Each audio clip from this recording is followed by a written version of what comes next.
Hello, everybody. Welcome to the next installment in AATRN's interview series. So today we have Claudia Landi interviewing Massimo Ferri. So let me quickly introduce Claudia, who will then introduce Massimo and then start the interview. So our interviewer today is Claudia Landi. Claudia is an associate professor in the Dipartimento di Scienza e Metodi dell'Ingegneria at the Università degli Studi di Modena e Reggio Emilia. I hope that was correct. Her area of research is topology and its applications. She was a PhD student at the University of Pisa, graduating in 2000 with her PhD thesis on the cohomology ring of Artin groups. Claudia has done foundational work on multidimensional persistence, size theory, computer vision, and notions of distance between objects arising in applied and computational topology. Claudia, thank you for doing our interview today. Oh, thank you, Elkanana, for your kind introduction. And I'm also very grateful to you, Henry, and Sarah for all the work you devote to this research network. This is a really precious resource for our community, especially in these times when traveling is so limited. It's an honor for me to take part in this series of interviews to some of the founders of our community. And today I'm very excited to be interviewing Massimo Ferri. I've been knowing Massimo for a very long time, since I was only undergraduate when I first met him, and he was a full professor of geometry and topology at the University of Bologna, after being also a full professor at the University of Naples since 1981. Massimo started his research in the topology of manifolds and then moved towards applications of geometry and topology to problems in computer vision, pattern recognition, and some aspects of robotics. In the early 90s, together with Patrizio Frosini, he carried out seminal work on size functions. And 20 years later, he was a co-founder and a member of the steering committee of a research network called ECAT. ECAT stands for Applied and Computational Algebraic Topology, and this was a European research network that was founded by the European Science Foundations. On the teaching side, Massimo has supervised the thesis of more than 130 undergraduate students, and this number itself testifies to the commitment of Massimo to introducing young people to the field of topology. Since November 2020, Massimo transitioned to the rank of alma mater professor of the University of Bologna, and the rest, I think, we will discover in the course of the interview. So, how are you, Massimo? It's good to see you. Thank you, Claudia. Hi, Henry. Hi, Elkanon. Hi. And thank you, Sarah. This is a great opportunity. I'm very happy. And I'm very happy to do this with Claudia, of course. Okay, I'm a little bit excited, overexcited by this task. I don't know about you, but it's better to start. It's better to start. Let's start with our so, for example, let's start from the beginning.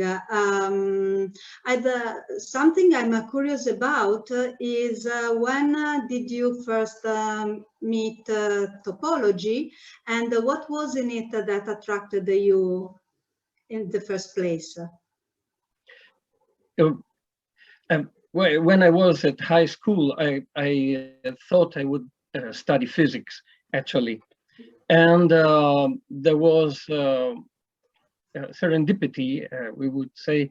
A fellow, a friend of mine, lent me a booklet by Oystein Orr, graphs and their applications. And I discovered quite a completely different mathematics in comparison with what I had studied. I appreciated mathematics, I appreciated Euclidean geometry, for instance, but it looked so artificial in a sense. And so discovering a graph theory, and in particular, the topological part of graph theory was, it struck me really, because I saw these things of embeddings into surfaces. I discovered the existence of Möbius strip, Klein-Buttel, and all this stuff. And so it was clear that this thing, topology, was an extremely interesting one. I was a fanatic reader of science fiction, of good science fiction, and it appeared to me something very close to science fiction. So that was one of the reasons for choosing mathematics for my university studies. And I was actually a bit disappointed by general topology. Okay, it was powerful. It looked like abstract algebra, which I liked quite a lot, but I didn't find of course, in general topology, those attractive things which I had seen in Oystein Orr's book. And so it was a strange guy, another friend of mine, who Giulio Bertellini, who had come from 2 years at UCLA and had come back to Italy with a lot of American books, and he was showing a completely different way of thinking of mathematics. And he said, no, I know what you are interested in. It's called algebraic topology. And okay, and I saw one day in the Maths Institute an ad for a summer course in Perugia on algebraic topology. And well, why not to go? And so I went there. There was that another strange fellow for me at the time, a young teacher, Richard Olsager from the American University in Washington, D.C. And he had a completely different way of teaching. And so I discovered a new way of teaching and of relating himself with the students, and the extreme beauty of algebraic topology. He was using Monder's book, very geometrical, and I loved that. At that time, I was studying in Modena. Modena was a small, the one of Modena was a small institute with few students.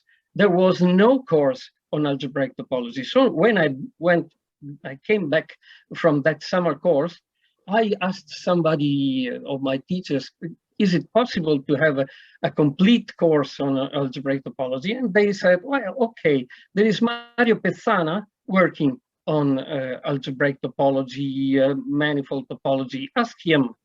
And actually, I had my personal course for me on Spaniard's book by Pezzana, who would become the boss of our small team, me and Carlo Gagliardi, working then on low-dimensional manifolds. Wonderful, wonderful subject, I must say. You mentioned that you like science fiction books. I know that you also write some novels. Do you use topology in your novels? Sometimes, yeah, of course. Yeah, I love it. Yeah. Okay. And if I'm not wrong, you at when you were studying at university, you were also a jazz, you played professionally in a jazz band. And so I wonder if music and mathematics were interfered one with the other, or were rather a nourishment to each other? I would say so, and I agree very much with Herbert Edelsbrunner. He also loves music and thinks, and I do too, that they are very much related to each other. Anyway, actually, mathematics was an obstacle for me because I was playing. It was not a jazz band; it was more of a rock or pop band. Okay. Oh, sorry. We were playing for an American colored singer, an extremely good one. And there was this summer course, and I quit. I left the band for it. And it was a difficult decision, actually, but it changed my life in better, I would say. Yes. So it was an interference, but a productive one. I see. And so that next you moved to the UK, working under the supervision of Colin Rourke at the University of Warwick. And that was a peculiar choice, I think, at those times for a student to spend some time abroad for the PhD. Even at those times for Italian people, at least for Italian students, even in view of an academic career. So which were the drivers for such a choice? Yes, it was. There was a particular situation at that time in Italy. We didn't have a PhD program in Italy. It just was planned, designed in 1980, and it started, I think, in 1983 in Italy. And so one had to immediately start producing, publishing research. So as soon as I got my laurea, which was at that time the only degree corresponding more or less to a master, I had to start doing research. And I had the big luck of meeting Mario Pezzana and Carlo Gagliardi and do it. Okay, so it was also a difficult decision to take 1 year out of that. So I didn't have time for a PhD. I do not have a PhD. I've had 7 PhD students, but myself, I just have a Master of Science. And that was also part of the decision of going to UK and not to the United States. I was still under the impression, the big impression of the teaching of Richard Olsager. And I wanted to meet again such a style of teaching and such a style of doing mathematics. But in the US, there was the fact that they didn't have a true Master of Science program by itself. They all told me it's just the first year of a PhD program. Okay, in the UK, on the contrary, it was possible to have a full 1 year master period. Okay, and that, and also the fact that my father was severely sick, and I wanted to be able to come very quickly to Italy. And at that time, crossing the ocean took time and money. And so I had various reasons for choosing UK, but I found all the same a very different environment, and I was very happy of that. Okay, in particular, yes, Colin Rourke was great. I learned quite a lot from Colin, but also I had the big opportunity of attending a course on catastrophe theory by Sir Christopher Zeeman, and it was he was an incredible teacher. a wonderful course. It was not in my program. Anyway, I attended it because I learned quite a lot also from Zeman. And so I think it was a good idea. I wanted to go on studying, in particular, low-dimensional topology. And actually, Warwick was incredible in that because it was a rather small university and an extremely young one in the in the UK, where they have those traditions of Oxford and Cambridge with age. But everybody was going through that place. It's incredible. I had the opportunity of showing the research I was doing with Pethana and Gagliardi for half an hour to Jack Milner or to Peter Hilton. Can you see? And it was completely normal because they were in the same common room, drinking tea with us, and it was so normal. Jack, could you have a half an hour for me? Oh, sure. And such things which we could not imagine in Modena, at least. Maybe in Pisa, but not in Modena, surely. So I guess going back to Modena or Bologna was a cultural shock? Not particularly. I love Italy, and I wanted to. I was living in Modena when I studied, but I'm from Bologna, and so I really wanted to go back to my birth town. And so it was, and it is the oldest university in Europe, and that's quite a, Right. maybe the disappointment was to go to the engineering faculty, but I came to appreciate also the engineering faculty, the contact with students who didn't want to study mathematics, and with colleagues who had a strange idea of mathematics as engineers had. And so let's move on with your mathematical life. In the first part of it, your research was focused on problems in geometric topology. Could you tell us about the kind of problems you liked there, and whether there are connections with what you are doing now in TDA? You know, it was an extremely exciting period for the topology of three-dimensional manifolds, because the idea was give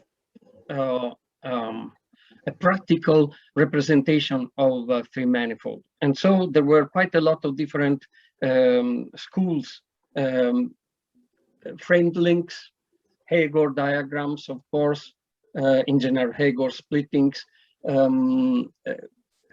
branch coverings of S3, and there was our way, which was very combinatorial, actually through edge color graphs representing manifolds. And it was exciting, and it was very good that I had been abroad, because then I had the contacts for comparing what we were doing with what other people were doing. And so it was wonderful. I met a great person, John Berman, who was very attentive to what we were doing and very helpful, and very exciting indeed. Then, of course, Bill Thurston came, and everything changed for better, of course, because big progress has come out of him. But it was very nice, and sure, it was fantastic, because it is an incredible beauty in those problems and those results. Maybe I would say that I didn't have anything like that after. But I had a fact. I was Carlo Gagliardi and I. We had a particular equivalence theorem for our graph theoretical representation. So for any manifold, we knew how to relate two different graphs representing the same manifold by some moves. Okay, and so I started thinking of an invariant of some graph theoretical invariant which could go through these moves. Then it would have been a topological invariant, okay? And I spent a whole year thinking of that, and without success. And okay, so I thought that that season was over, and I took again my idea, which was formed slowly during the university, that topology was wonderful by itself, but it could actually be the mathematics of science fiction or of the science of the future. And knowing actually algebraic topology, it was clear to me that this thing of taking qualitative aspects of some reality and representing them in a formal, computable, even discrete way was a great advantage for possibly pattern recognition. Okay, so at that time, I was looking for possibility of application, and I went to a NATO school in 1984, and again it was a good idea because there I met David Hubel, a Nobel laureate for the structure of the visual cortex. Okay, and after a while, I shyly talked to him and said, "Well," he asked me, "What are you doing?" I'm studying topology and I'm doing research in that, and my impression, I suspect that topology might be useful in vision. Yes, he said, I do believe the same thing. And so I was encouraged. Okay. In the same school, I also met Jan Koendering from the Netherlands, who was not yet well understood by many people in the computer vision community because he was using quite a lot of differential geometry and also topology, and he would become a star, but much later. And I also took contact with him. And so, yes, I was convinced that that would be a possibility, first for geometry and then possibly for topology, to be really useful for computer vision and pattern recognition. So yeah, your first application of applied topology were in computer vision, but precisely in pattern recognition. Do you think this is the field where topology can be really helpful? Yes, yeah, indeed, because I think that this fact of taking qualitative aspects is the big advantage of topology with respect to pure geometry. And what feedback did you get from people already working in computer vision with other methods or working in pattern recognition when you first talked to them about using topology?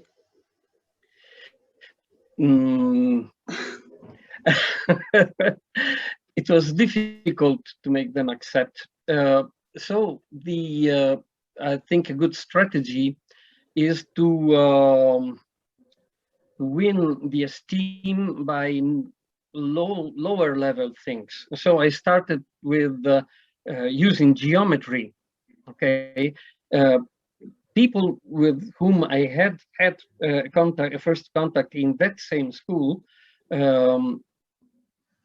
told me that they had a problem of finding the position of a well-known circle in space. So they have a mechanical piece with the circles in it. They know very well the radius of the circle. They take a picture and they want to know where the piece and the circle are. And so I had that opportunity that it was actually rather easy exercise in projective geometry, and I conquered their trust. And so the first fruitful talks about topology were not at the desk, but at the coffee machine.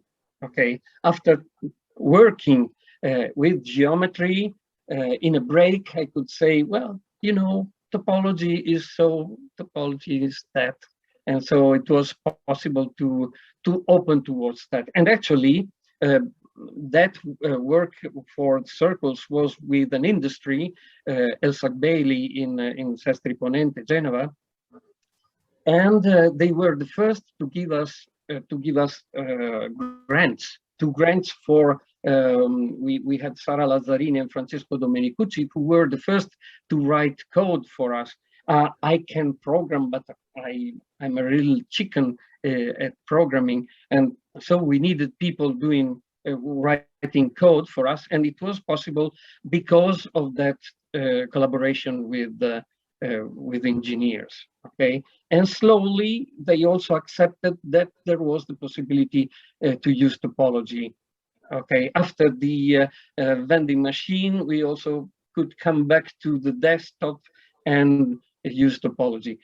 The difficulty was later when we started publishing, because on one side, mathematicians said, there is no big news. That was the time of size functions, which was the horrible name I chose. That's my fault, okay, for what would become the zero degree persistent Betti number functions, okay?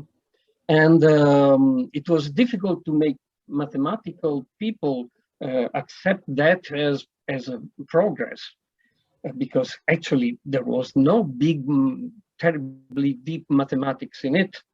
And also difficult for the engineers to accept that as a progress, because they said, okay, you're doing this experiment, but your hit ratios are not so much better than the ones we get with other methods. And so it was difficult for me to say, well, we are proposing something totally new. So please don't look at the hit ratios, but at the possibility that this covers something that you are not yet covering. Okay, and so it was difficult on both sides for publishing. So we published a lot in conferences and much less in journals in that period, which was very interesting, but with these problems. Speaking of size functions that you mentioned, I guess you started working on them in the early 90s with Patrizio Frosini. And so it would be nice to know how the idea originated and what you asked Patrizio that made him start thinking about size functions. Well, it's not so immediate, and the idea is totally from Patrizio, totally. And I had my job was to dream of all these things, but actually to realize this was Patrizio, you very much. We were so happy when you came back. I arrived much later. Yes, much later, yes. But also quite a lot of people were actually producing things.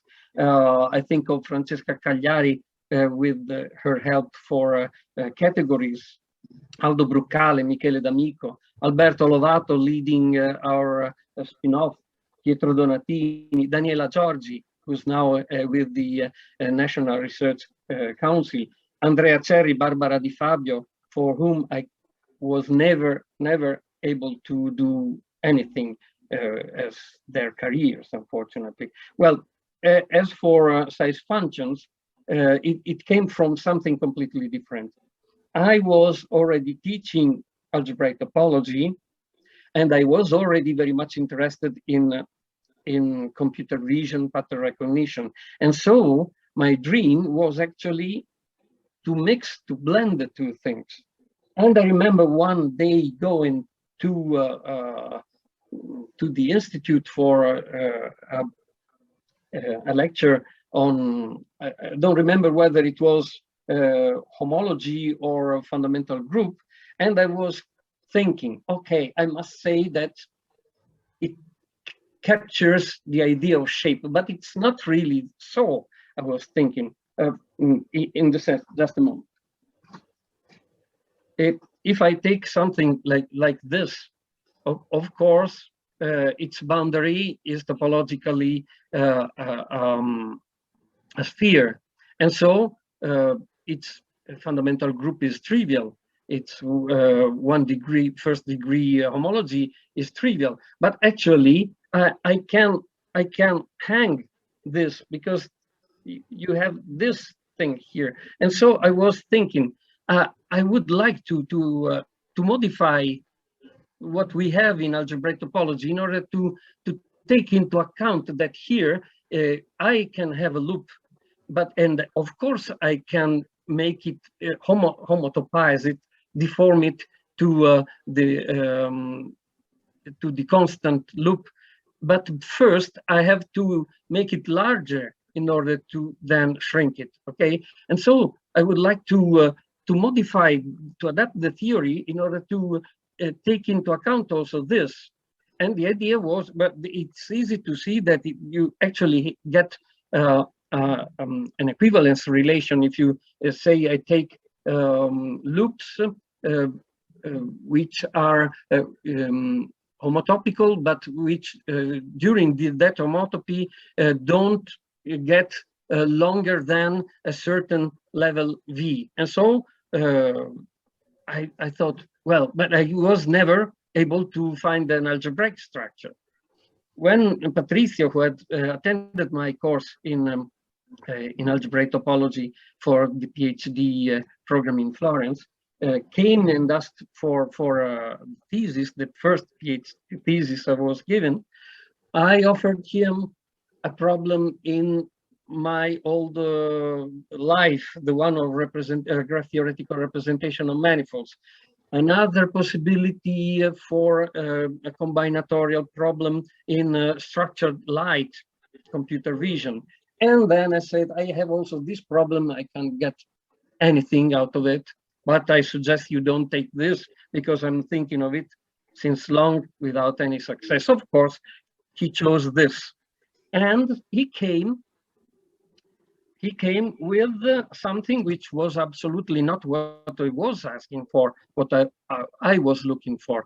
I was looking for an algebraic structure, and he showed me the first diagram of with the typical diagonal and the typical triangles, and said, okay, look, I'm taking pairs of levels. So I take loops which have a length under U, and I look at what happens if we take them, deform them one into the other without exceeding length V. And so I get this diagram. And I was going to say it's not what I'm looking for, but I shut up, and that was my best success. To close my mouth, because then all that came out. How did we go to size functions? It was like that.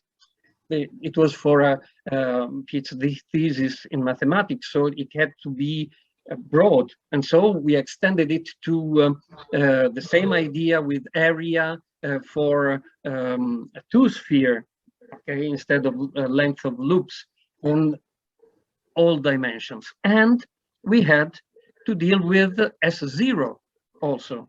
And S0 is interesting because, look, here I don't have those loops, but I can pick up this object, okay, with two fingers.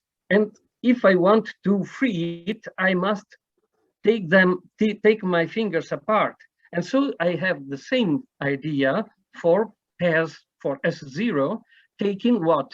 The distance of the two fingers. Okay. And then we took another branch of the idea, grips, robotic grips with several points. Okay. And at that time, there was the problem. What do we do if we have 3, 4, 5 points grasping an object? What do we use? There was the possibility of diameter as for S0 or for of the volume, okay?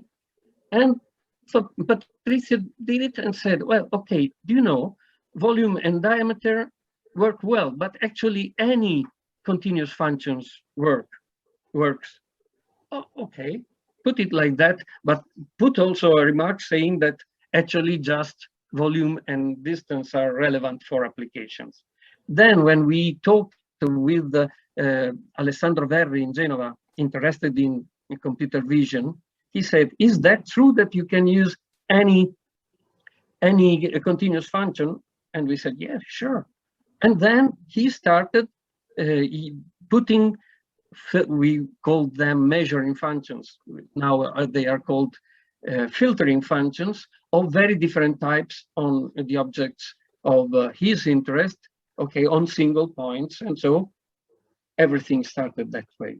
It was very important to also this interaction with the team of Alessandro Verri and also with the CNR team of Bianca Falcidieno. Interactions were very important for the development and above all for the applications.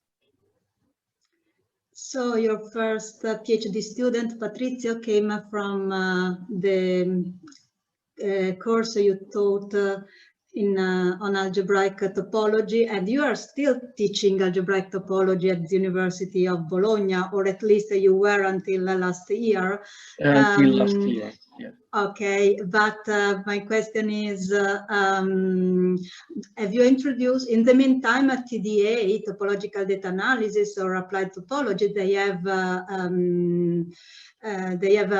grown a lot. So have you introduced these topics in your course, or the course is still the old style, or better, all the fundamentals? Well, topics? having less and less hours, I started with 60 hours and then it went up to 48 hours. So time is little, and I had no time for developing. But I devoted 1 hour to persistent homology at the end and saying it's out of the program for the exam. But there is another thing which was which changed because of persistence, and it was my teaching of the universal coefficient theorem, because I always said, okay, you have this theorem, but actually what does this theorem tell us? That if you know homology with coefficient in the integers, then you know homology in all coefficients, and it can be useful. See this, see that. But after what Gunnar Carlsson, Herbert Edelsbrunner did, my way of introducing it was very different, because I said, okay, look, the Yankees were able to beat us in the use of a higher degree of homology. Why?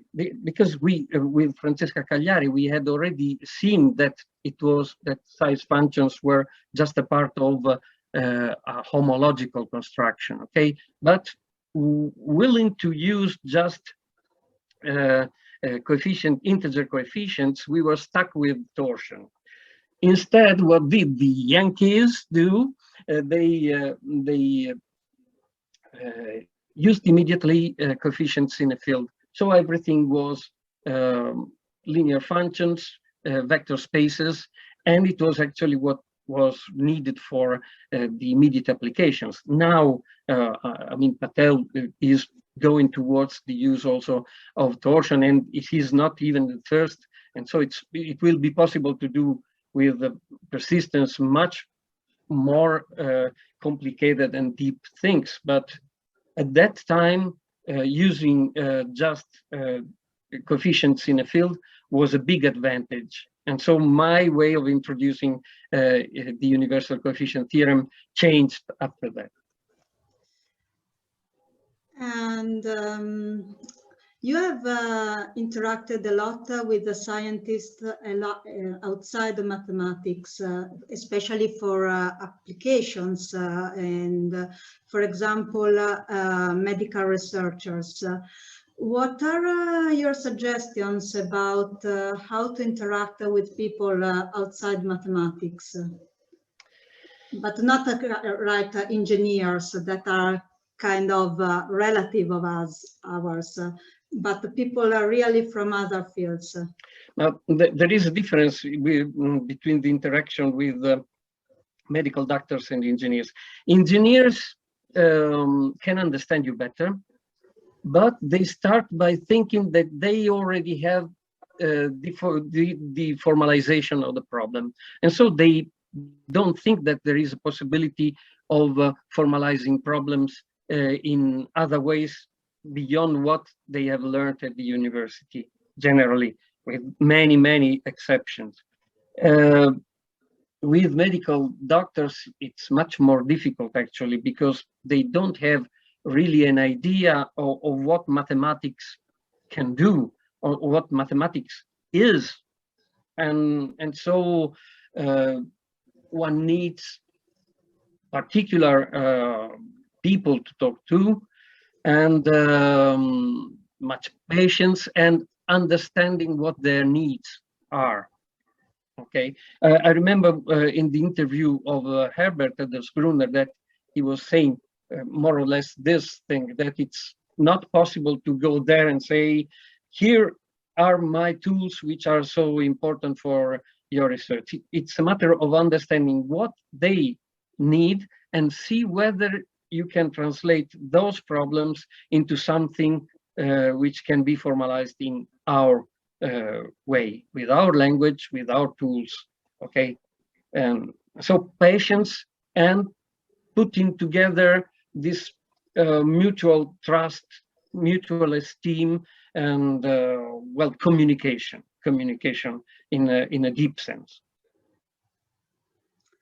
And now our time is almost over, so just a short question about your current interests since you retired, and so has this changed your relation with mathematics, or being an alma mater professor leaves everything unchanged?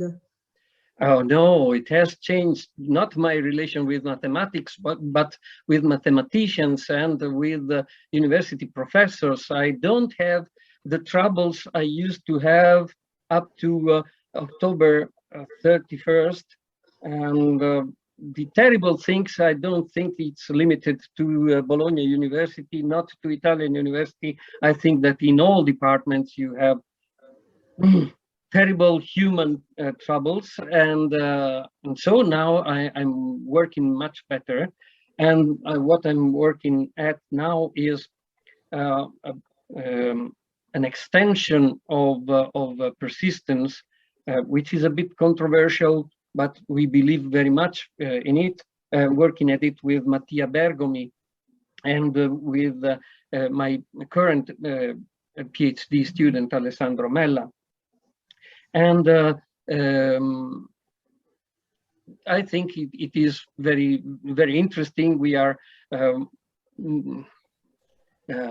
making the background more stable, and also trying more applications, and also a new way of selecting points in a persistence diagram. There is quite a lot to do. I'm very happy about that. Good, very good. So I think our time is really over. maybe Sarah has some questions from the audience, so I leave it to Sarah. Thank you, Massimo. Yeah.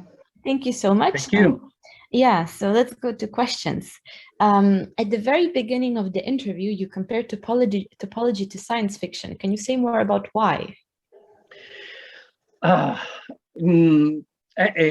still think that it was my impression as a young boy, but I think that normal engineering mathematics is to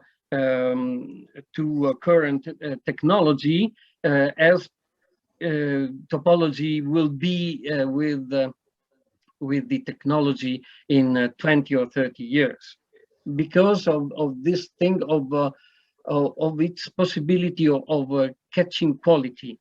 Catching quality is something which, in my opinion, will be more and more important in artificial intelligence. Okay, and I think that one good thing and something I would like also to work on, will be the possibility of blending topological tools with what is happening with deep learning, convolutional neural networks, and so on. I think that blend will be incredibly powerful because, okay, they are doing incredible progress now, but I think that the quantum leap will be blending powerful tools as the ones of topology with those new technologies. New, so to say, because neural networks are not so new. Their success is new. Okay, and then another question. I'm curious how writing novels, science fiction, and writing papers contrast. Do you have any idea or vision for math communication? Oh, well, you actually already meant, like, at least answer that in part, both for lay people and professionally. But at least that's the writing novels part has not been answered. Not so much writing novels, but I've been offered and I accepted a blog on a national newspaper, Il Fatto Quotidiano, which has its online version. And so when I talk about mathematics, about technology, about university, because I think it's very important to let people know more about the progress of science, and in particular mathematics. Much science have very many possibilities of popularization, because interesting pictures, maybe they are a bit cheating when they explain their things. It's much more difficult for mathematicians, I think. But I think it's our duty, and it will be my duty now that I'm retired, very much so, to do popularization.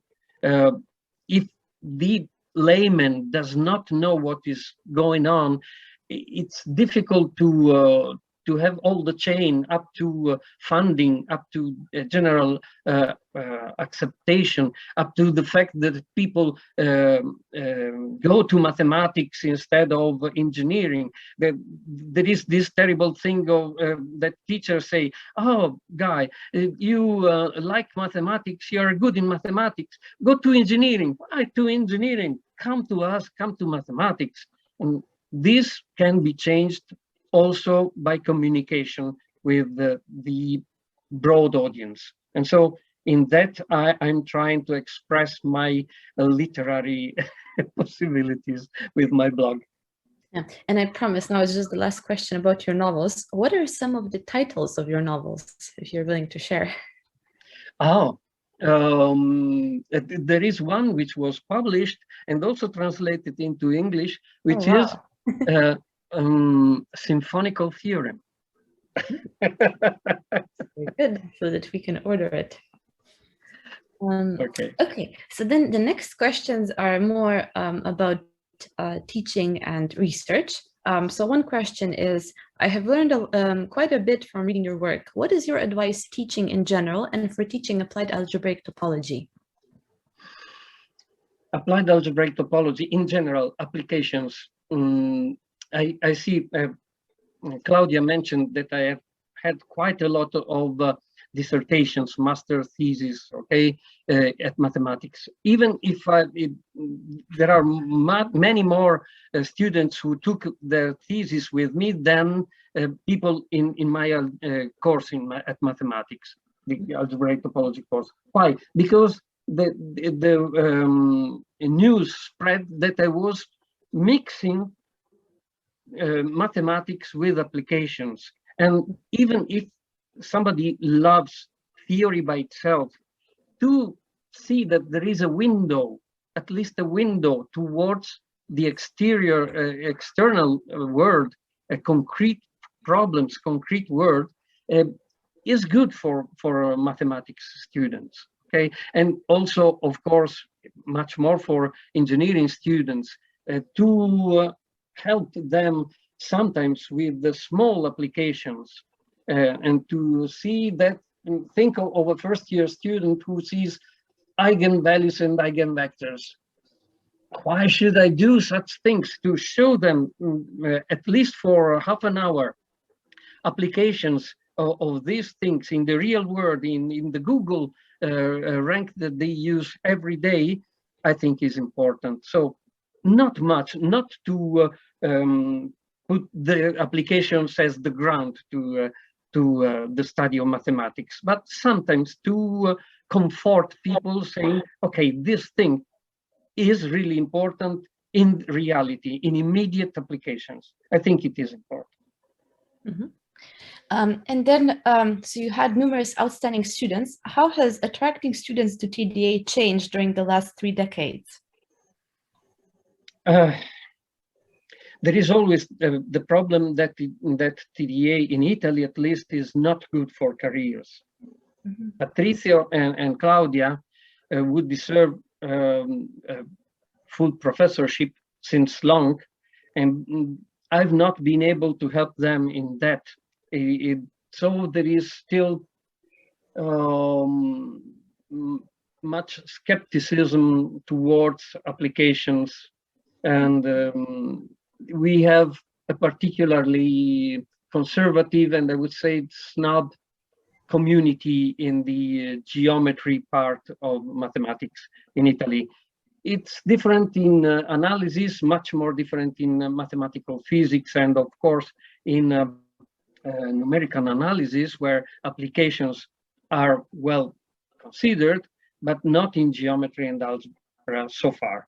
Things are slowly changing, but not me. I was very lucky because I started with well accepted pure mathematics, but for my pupils, it has been, and it still is, a problem, a political problem, a big one.